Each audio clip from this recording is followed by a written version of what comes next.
Hello, and welcome to Fighting Gems HD, title pending. Today we'll be taking another look at Fuuki Company's Ashura series. Longtime fans will remember that I've already covered this, but in addition to making a shinier version of the video, there's some things I left out the first time that really deserve a closer look. The Ashura series started in 1998 with Ashura Blade, aka Ashura Blade Sword of Destiny. Fuuki made it for their own arcade board, the Fuuki FG3 system. No idea what the G3 stands for. Ashura Blade is a 3-button tourney-style fighting game which settled on a starting roster of 8 characters. Characters can chain normal moves together in ascending order from light to medium to heavy, or from light to heavy, on the ground or in the air. Some characters can run, some can dash, and one little hellion can spin dash for some reason. Not that I'm complaining, no one ever needs to justify putting a spin dash into a fighting game. Some dashes go over lows, some don't. During a dash, most characters can jump and get a wider jump arc. Special move motions are performed with your usual circular or charge motions, and the game has a very generous window for negative edge inputs. That is to say, if you press a normal button and perform the motion for a special move while releasing the button, the special move comes out. Negative edge feels much looser in this game than it does for most others, but I don't feel like I've ever had a special or super move slip out by accident. I don't know how the devs built their take on super cancels, but I really like how they've been implemented here. Maybe it has something to do with how they handle chains as well, which I'm not as fond of. Chains feel really stiff due to the relatively short cancel windows between normal moves. The timing for staggering chains is a little tighter in Ashura Blade than in most other games I've played. Jump-ins are a bit less stiff except for Yashao, whose heaviest jump-in attack still seems to need some sort of tight link to combo off of for some inexplicable reason. Cancelling special or command moves from a chain seems to work best if you get the timing down for the chain you want and input it as fast as possible, then cancel once that chain's finished. On the plus side, air chains are very satisfying. The way they're implemented reminds me of the way the Real Bout series handled them, which unfortunately means that they're mainly useful on big characters, but the only one big enough to handle them is Taro's. That's the best way to work in the juggle moves too. The game has a universal launcher performed by pressing 2 attack buttons, light and medium. Some of the sources I've been looking at call them bash attacks, but since the term is used infrequently, I'm just going to call them launchers, hope that's okay. Some characters perform wall bounces while others do launchers that leave them standing in place. They can be performed on the ground or in the air and cancelled into from normals and chains. And it seems like you have 3 chances to tag on another hit before your opponent gets forced into a knockdown state. Some characters can also use launchers while running. These are my favorite part of the game, hands down. In fact, I'd go as far as to say that this is my favorite wall bounce system in a 2D game, period.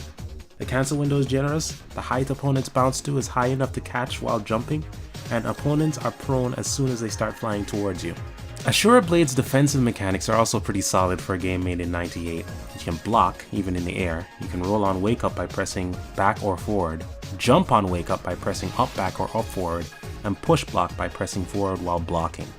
Funny thing about that, push blocking, as far as I know, was first introduced in Vampire Savior as advancing guard, and you only had a percentage of a chance to get it that you increased by pressing all the buttons in order of strength from light punch to heavy kick within a second or so to get a 100% chance in a very tiny window. Vampire Savior came out in June 1997 and Ashura Blade came out in November of 1998, which makes Ashura Blade one of the earliest games to copy that concept. And it immediately tossed the input method out the window. Didn't even look back on it. And it's not like Fuuki cribbed that from JoJo's Venture instead, because that game came out in December of '98. I just find it funny that Vampire Savior's developers were the only ones that thought stuffing multiple button presses into the concept was such a good idea that they kept it for Vampire Savior 2 and Vampire Hunter 2, but their peers immediately bypassed that part of it. Every game with strong defense needs at least a decent throw game to match it, and Ashura Blade has 1-button throws, performed by pressing forwards or backwards in either medium or heavy attack while you're very close to the opponent. There's something odd about these throws that isn't talked about very often in the notes and wikis that I'm working with. So, these are your typical 1-button throws, except for the way they're teched. If the defending player uses a throw input after the player on offense registers a throw, the defending player uses a launcher as a reversal. The reversal is more or less the same as the normal launcher a character has, so in most cases it can be blocked or punished fairly easily if you expect it. But there are some times where you get an actual throw break. I'm not entirely sure, but it seems to activate when you break a throw as soon as possible. Throw break is much safer, but I can't seem to do it regularly for the life of me. Anyway, there's also the super bar. It's segmented, and players can use one segment for EX moves or the whole bar for a super. or a power-up called Boost Mode that gives characters new gimmicks or stronger moves. Boost Mode seems to last until the end of the round, and some of them seem a bit odd, honestly. For example, Lightning's Boost Mode makes his walk speed faster, but his run speed is the same. Supers have flashes, while EX moves and Boost Mode activations have Super Stop. That is, the screen stops for a split second. Odd thing about this one is that the bars are different sizes for different characters, like in the Street Fighter 3 series, but the super meter itself is a standard size rather than having character or move specific ones. It's just that one character will have 3 segments in their super meter, while another will have 2.5, and so on and so forth. I'm pulling this out of my butt, but I think this was part of the way that Fuuki balanced the game. Some characters could burn meter for EX moves more easily because they had higher levels of stock to store, while others could get a full meter more quickly and go for their super faster. EX moves in this game are arguably as strong as supers would be in other games, and I feel like this answers a question that popped up a lot between 2010 and 2013. Why should strong EX moves cost as much as supers? The answer being, of course, that if the EXs are faster, stronger, easier to do, and have the same utility as your single super, then the super is redundant, which is the case with some characters in Ashura Blade. Not all, not most, but some. The other, more unusual, much more unorthodox thing about these meters is that they build up on their own and stop building during hits or combos. It's like the inverse of ASW's negative penalty. You're not punished exactly for being aggressive, but you're getting something out of the game whether you're moving around or standing perfectly still. That goes for life too. As long as you stay still, you start regenerating health. I guess the idea was that there'll be times in a match where you want to stand still for a second or two to get your strength back, and you'd risk being hit again to do it, then get more distance by push blocking to do it again. But ultimately, life regeneration in Ashura Blade is much too slow to contribute to all but the most obscure interactions over the course of a round. It's different, for sure, although the novelty doesn't impress me, and thankfully, the game doesn't seem to revolve around pushing people into neutral so that you can heal up. One eclectic thing about Ashura Blade is how half the roster has the ability to throw their weapons by pressing all 3 attack buttons at the same time. This move can't be cancelled into during a normal or string, but it can be used in combos during a juggle, and usually causes a juggle state on hit. When disarmed, most characters have a modified moveset, with attacks they can't use while armed, but lose the ability to perform supers or enter burst mode, and characters can't throw their weapons in burst mode, except for Lightning. He can do pretty much everything he normally can, but still has those limitations when he throws his weapon. While the weapon toss is a handy combo tool, using it in the open is risky, as the weapon can be deflected, and if it flies off screen, that's it. It's gone for the rest of the match. It does not come back, not even in the next round. Deflecting a weapon isn't very difficult either. Most heavy normals can do it. And since characters can't just sheath or tuck their weapons away, you might not even have much of a chance to use the move in the first place.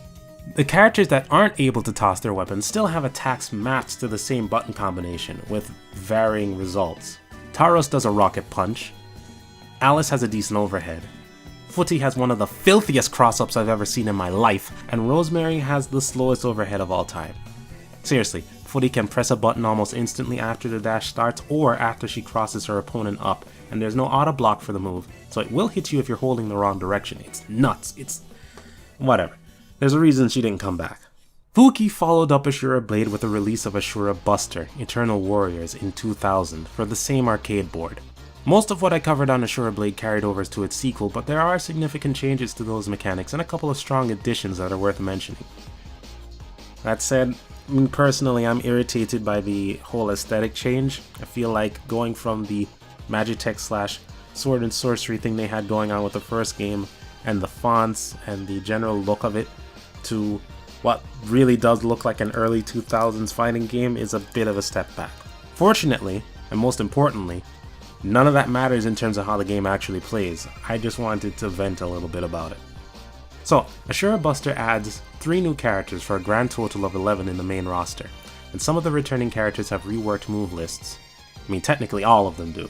The weapon tossing mechanic from the previous game was removed, so there are no unarmed movesets. I assume this was done for the sake of making matches more consistent and paring down unnecessary moves. Same goes for throws. They've been replaced by a universal guard break, called Guard Break, which is the perfect name for it. It's performed by double tapping down and pressing the heavy attack button, and while it sort of works like a command grab, it does have the hit stun and animation effects of a guard break. Gotta love truth in advertising. It's fascinating because it does 3 things. First, I think it's one of the greatest guard break systems of all time because it works on command and it doesn't take forever to come out. Second, It predates stuff like the Dragon Rush system by nearly 2 decades. And third, this means everyone's a grappler. And when everyone's a grappler, no one will be. And all everyone can do is seethe when they lose off a well-timed guard break. In addition to running, dashing, and spin dashing, some of the characters in Buster have hops in place of backdashes, which are similar to the hops from series like KOF. Hops are invincible to some moves, but vulnerable to others.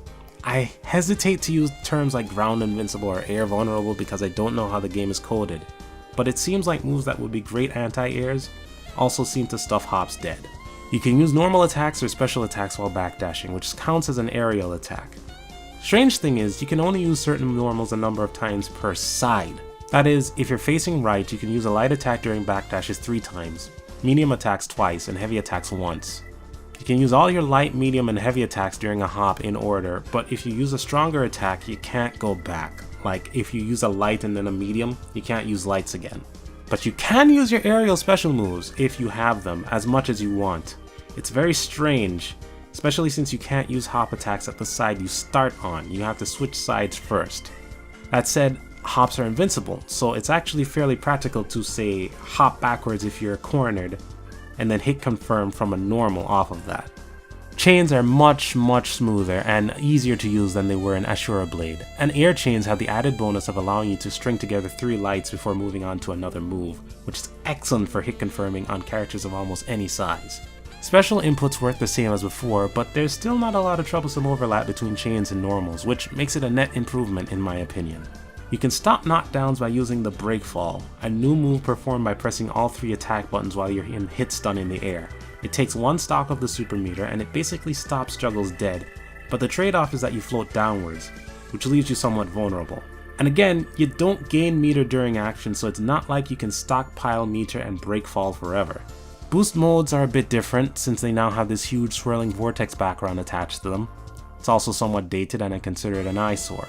Supers have another background that looks like the setup for some sort of slashing shockwave special in a JRPG, by the way. Not a fan of either one. Still, the boosts themselves are generally useful, and in Buster, the meter eventually depletes, which allows you to get your EX and super moves back at some point in the middle of the round.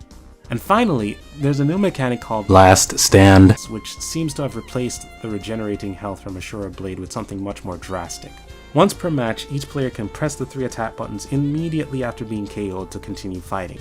After a flashy transition, the KO'd player gets unlimited meter and 10 seconds to try and kill the opponent. If time runs out, the KO'd player loses. If the KO'd player wins, the other player cannot counter-activate Last Stand. In the case of a double KO, the person who went for it first wins, and from what I understand, no matter what happens during this exchange, both players get full meter at the start of the next round. Last Stand is iffy. In any other game, I'd be wary of it since you get full meter back after a legitimate loss, whether it's worked out for the KO player or not.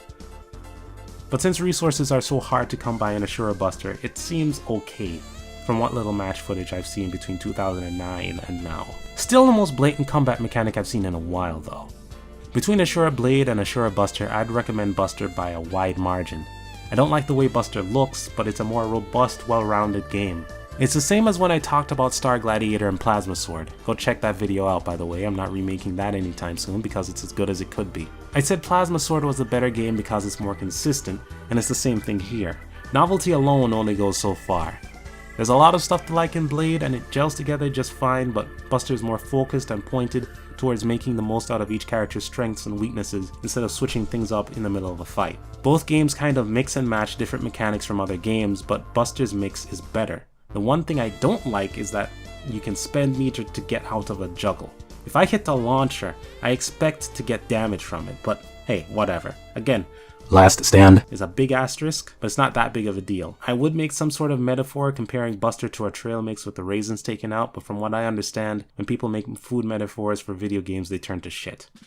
Anyway, it was nice revisiting this pair of games. I really should work over my old shames more often. And hey, could you do me a favor and tell me what you think of the Ashura series or this video? Normally I don't do a call to action like that, but when I don't get comments, I start to think I've missed out on saying anything worth talking about. So, I'd appreciate it. Anyway, that's all I got. Take care.